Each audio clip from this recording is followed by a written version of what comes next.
البدع والأهواء، أهل البدع العقائدية وأهل البدع السياسية. نقول بيننا وبينكم السلف، بيننا وبينكم الكتب، كان فيقول البدع بيننا وبينكم. Qala al-Imam an-Nawawi rahimahullahu taala al-hadits salis, hadis yang ketiga, wa an Ibnu Abbas radhiyallahu anhuma anna Rasulullah sallallahu alaihi wasallam laqiya rakban birrauha. Bahwasanya Rasulullah SAW itu berjumpa dengan rombongan pengendara, jamak dari rakib, birrauha, yaitu di wilayah Rauha. Ini masih apa? Masih lebih dekat kepada Madinah daripada Makkah. Faqal, beliau bertanya, manil qaum, siapakah kaum ini? Qalu al-muslimun, mereka mengatakan kami adalah muslimin. Faqalu, mereka bertanya, man anta, siapakah anda? Qal Rasulullah, saya adalah Rasulullah. Farafa'at ilaihim ra'atun sabiyya, maka salah seorang wanita mengangkat kepada Rasulullah anak kecil, barangkali masih bayi, al-muhim anak kecil diangkat. Faqalat, maka wanita ini tanya, ali hadza hajj, apakah untuk anak ini hak untuk berhaji, yaitu dapat istilahnya syariat haji juga, dapat pahala? Qal na'am, iya, dia boleh berhaji, walaki ajrun, dan engkau akan mendapatkan pahalanya. Diriwayatkan oleh Imam Muslim. Dari hadis ini kita mendapatkan beberapa faedah, bahwasanya apa? Kita lihat di sini Rasulullah SAW berjumpa dengan para pengendara di Rauha. Niatnya untuk apa? Niatnya untuk haji. Berarti di sini kita mendapatkan faedah boleh seseorang itu berhaji dengan apa? Berhaji dengan kendaraan. Sebagaimana firman Allah Ta'ala, wa adzin fin nasi bil haji ya'tuka rijala wa ala kulli dhamiri ya'tina min kulli fajjin amiq. Dan engkau wahai siapa? Nabi Ibrahim, serulah manusia untuk berhaji. Niscaya mereka akan mendatangimu dalam keadaan jalan kaki, dalam keadaan apa? Naik kendaraan yang kurus-kurus. Yaitu karijalan, datang kepadamu dengan apa? Berjalan kaki. Yaitu karijala wa ala kulli dhamir, dan di atas setiap kendaraan yang kurus-kurus. Menunjukkan apa? Mereka menempuh perjalanan yang sangat jauh sampai-sampai kendaraannya menjadi kurus. Ya'ti min kulli fajjin amik, mereka datang dari setiap jalan-jalan yang luas. Menunjukkan apa? Betul-betul yang datang itu di seluruh dunia, dalam keadaan apapun dan dalam suasana apapun mereka akan datang. Makanya terkadang pada zaman dulu orang yang mau haji itu dia apa? Diajak perpisahan seakan-akan berpisah dengan orang yang hendak mati syahid. Karena apa? Terkadang mereka meninggal di tengah lautan, terkadang dirampok di hutan, terkadang juga apa? Mereka meninggal di gurun pasir. Kes-kes yang banyak di zaman dulu. Nah sekarang alhamdulillah Allah betul-betul memudahkan untuk kita dengan apa? Kendaraan-kendaraan yang hebat-hebat semacam itu. Terkadang sampai 6 bulan perjalanan kalau di zaman dulu. Baik. Ini menunjukkan apa? Boleh kita haji itu dengan apa? Dengan memakai kendaraan, tidak dilarang. Tidak seperti ucapan sebagian orang untuk semakin apa? Memperbanyak pahala, hendaknya kita jalan kaki. Tidak apa-apa, asal apa? Tidak sampai menimbulkan masyakoh terhadap dirinya sendiri, itu boleh. Adapun kalau yang dilakukan oleh sebagian tokoh-tokoh sufi ya, yaitu apa? Dengan cara terbang di atas sujadah, ini melampaui apa yang disyariatkan. Bahkan apa? Dijelaskan oleh Syekhul Islam, mereka dibantah oleh para apa? Ulama sufiah yang lain yang tidak separah itu. Ulama, kita nggak mengatakan ulama sufiah, tapi ulama zuhud. Sebagian tokoh-tokoh sufiah yang mereka naik apa itu namanya? Naik sejadah dengan terbang itu, mereka melewati orang-orang ahli ibadah yang berjalan kaki. Menuju kemana? Menuju ke Mekah. Mengatakan, ikut cara kami, kita terbang. Mereka mengatakan haji kalian tidak sah. Rasulullah itu naik kendaraan, naik apa itu? Dengan jalan kaki atau naik kendaraan yang ma'ruf, kalian hajinya tidak sah dengan cara terbang dengan jin itu. Terus mereka debat. Ternyata banyak yang setelah itu mereka tobat. Iya, ini bukan dengan cara Rasulullah, dengan cara apa? Jihad, betul-betul jihad. Haji kan jihad. Haji dengan umrah itu adalah jihad. Nah, kalau dengan terbang enak-enak semacam itu, dengan cara apa? Minta bantuan jin, ya mana sisi jihadnya? Bahkan terkadang dari mereka disebutkan apa? Ketika melewati mikot mereka nggak sempat pakai apa itu? Ganti baju. Bagaimana di udara ganti baju? Dilihat banyak orang. Akhirnya apa? Hajinya memang tidak sah. Nah, itu ruginya. Nah, kalau pakai pesawat tertutup boleh apa? Boleh tukar baju dan sebagainya dengan cara-cara yang ma'ruf. Kalau tukar dengan di atas saja banyak angin lagi di atas. Jangan-jangan mau ganti baju, kayaknya terbang lagi. Pusing dia. Baik. Kemudian faedah yang lain terkait dengan hadis ini adalah Rasulullah bertanya, manil qaum, siapa kaum ini? Disebutkan oleh Imam Ibnu Utsaimin rahimahullah dalam Syarah Riyadhus Shalihin beliau, masyru'iyatu at-ta'aruf wa ta'arruf, yaitu at-ta'aruf wa ta'rif, yaitu disyariatkan untuk apa? Kita mencari tahu siapa orang-orang ini. Karena apa? Boleh jadi mereka adalah orang-orang yang tidak dikenal, dan boleh jadi orang yang tidak dikenal itu adalah orang yang membahayakan negara, atau boleh jadi mereka itu adalah orang yang ternyata orang baik tetapi perlu untuk ditolong, tapi kita tidak kenal. Dan boleh jadi mereka adalah muslim sehingga perlu ditolong. Boleh jadi mereka adalah orang kafir sehingga perlu diperlakukan sesuai dengan layaknya, yaitu layaknya sebagai orang kafir, tergantung kafir dhimmi atau harbi dan sebagainya.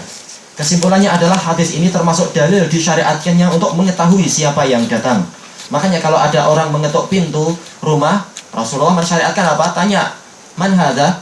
Seperti dalam hadis Jabir dan lain-lain itu. Yang ditanya harus mengatakan dengan identitas yang ma'ruf, dia dikenal dengan itu. Tidak boleh mengatakan ana, atau sekedar mengatakan masa nggak kenal sih?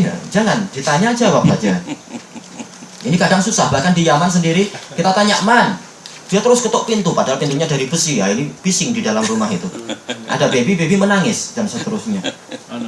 Selalu seperti itu, sering bilang ana sambil ketuk pintu terus, nggak menjalankan hadis padahal dia adalah dari tulabil ilm. Ini tidak betul. Agar yang di dalam rumah merasa tenang, ini siapa? Tidak seperti yang dilakukan oleh sebagian orang barat itu. Begitu pintu diketuk langsung buka. Akhirnya terjadi apa? Kejahatan, perampok masuk. Nggak tanya dulu siapa ini dan sebagainya. Tanya dari dalam, jangan langsung buka pintu. Nah itu jujur. Baik. Kemudian mereka mengatakan al-muslimun. Langsung mengatakan al-muslimun. Ini menunjukkan apa? At-ta'rif bihasabih. Bahwasanya perkenalan itu sesuai dengan kadarnya. Adapun kalau sekarang ketuk pintu kita tanya siapa, dia mengatakan seorang muslim. Ini nggak cukup. Muslim banyak yang sekarang yang perampok, penipu, bahkan penyihir dan sebagainya. Ini nggak cukup. Makanya bukanlah dalil ini, hadis ini sebagai dalil untuk menyembunyikan rahasia, tapi ini dalil bahwasanya apa? Kita menyebutkan identiti sesuai dengan apa? Sesuai dengan kadarnya. Makanya tidak harus nama asli itu disebutkan, tetapi apa yang dengan itu seseorang akan dikenal, itu cukup. Kalau belum dikenal, maka apa? Belum terpenuhi apa yang dituntut oleh syariat.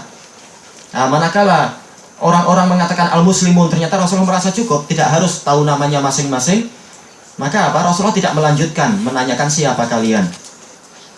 Kemudian sebaliknya mereka tanya, man anta? Siapakah anda? Rasulullah mengatakan Rasulullah. Disebutkan oleh Imam Ibnu Utsaimin, ini dalil tentang apa? Bolehnya memuji diri sendiri di dalam suasana yang diperlukan. Seperti ini, Rasulullah, ini pujian enggak? Oh, pujian nomor 1 sudah. Kita sekedar mengatakan, oh, saya seorang ustadz, ini pujian. Apalagi mengatakan saya Rasulullah, oh, ini nomor 1 sudah.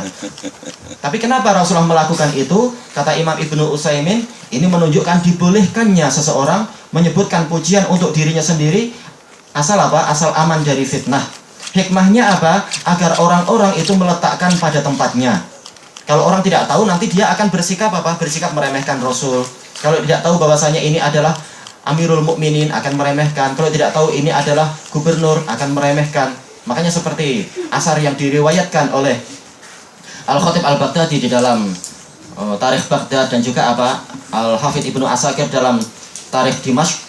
Abu Hurairah, beliau ketika menjadi gubernur, dan beliau tetap orangnya tawadhu, beliau tetap kerja itu, mencari kayu bakar kemudian menjual di pasar.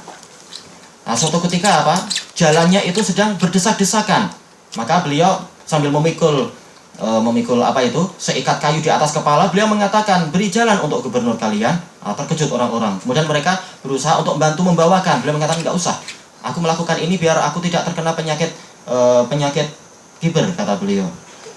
Ini menunjukkan boleh seseorang menyebutkan gelar-gelar dia untuk apa? Agar orang itu memberikan hak sesuai dengan haknya. Semuanya diletakkan pada posisinya, bukan untuk meminta diagungkan dan sebagainya. Dan hikmah yang lain adalah apa? Disebutkan oleh para syurah agar orang-orang itu tahu bahwasanya orang ini adalah dzu ilm, kemudian diambil ilmunya. Kalau tidak kenal, maka boleh jadi apa? Ilmunya akan disia-siakan oleh orang. Akhirnya orang-orang yang rugi sendiri.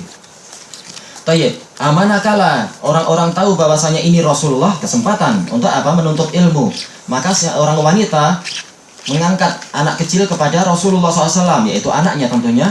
Kemudian wanita ini tanya, alihada hajj, apakah dia itu boleh berhaji? Ini menunjukkan apa? Intihazul fursah, yaitu memanfaatkan kesempatan. Ketika yang dihadapannya adalah Rasulullah, kesempatan untuk apa? Mendapatkan fatwa, kesempatan untuk mendapatkan ilmu, dan seterusnya dan seterusnya. Makanya bagus apa yang dilakukan oleh sebagian ikhwan kita. Kalau ada seorang syekh ataupun seorang ustadz, maka apa? Dia berpikir, apa yang harus saya ambil dari dia, dari ilmunya. Jangan sibuk-sibuk banyak membicarakan masalah apa? Kalau di sini masakannya dengan kuah, kalau di sana kuahnya dengan kari, kalau yang di sana dengan kelapa, di sini nggak pakai kelapa. Bukan berarti nggak boleh, tapi utamakan untuk apa? Cari hikmah. Berpikir apa yang harus kita tanyakan dari permasalahan-permasalahan yang pernah kita alami. Bukan cari soal yang tidak ada tentunya, tapi apa? Ambil kesempatan ketika seorang syekh atau seorang ustadz itu ada. Tayyib. Kemudian Rasulullah menjawab, na'am walaki ajar. Iya, dan engkau dan untukmu lah pahalanya. Disebutkan oleh para pensyarah bahwasanya di sini Rasulullah SAW memisahkan antara na'am dengan walaki ajar. Menunjukkan apa? Anak kecil ini boleh berhaji dan hajinya sah, tetapi pahalanya bukan untuk dia. Pahalanya adalah untuk orang tuanya. Kenapa? Karena orang tuanya lah yang membawa dia. Orang tuanya lah yang mensaikan dia, yang metawafkan dia, mewukufkan dia di Arafah dan seterusnya, sehingga pahalanya adalah untuk orang tua. Ini kapan? Apabila anak ini belum memiliki akal yang cukup. Kenapa? Kalau dia belum memiliki akal yang cukup, kalau dia beribadah, ibadahnya sah, tetapi apa? Pahalanya untuk orang tuanya, bukan untuk anak itu. Kenapa? Karena syarat sah ibadah adalah wujudul imtisal, yaitu meniatkan pahala. Sementara an-niyah bil imtisal itu tidak terwujud kecuali dari orang yang sudah berakal. Niat mendapatkan pahala itu tidak didapatkan kecuali dari orang yang sudah punya akal. Sebagaimana dijelaskan oleh Syekh Ibnu Utsaimin dalam Syarah Usul min Ilmil Usul. Dan ini isyarat memang anak ini masih terlalu kecil, makanya masih diangkat oleh si wanita itu. Yaitu apa? Hajinya sah. Sah dalam artian apa? Ada pahalanya, tapi bukan untuk dia, tapi untuk ibunya. Makanya Rasulullah tidak mengatakan apa itu ajrun laki, tapi laki ajrun, pahalanya untuk kamu, dikhususkan. Jar majrurnya didahulukan.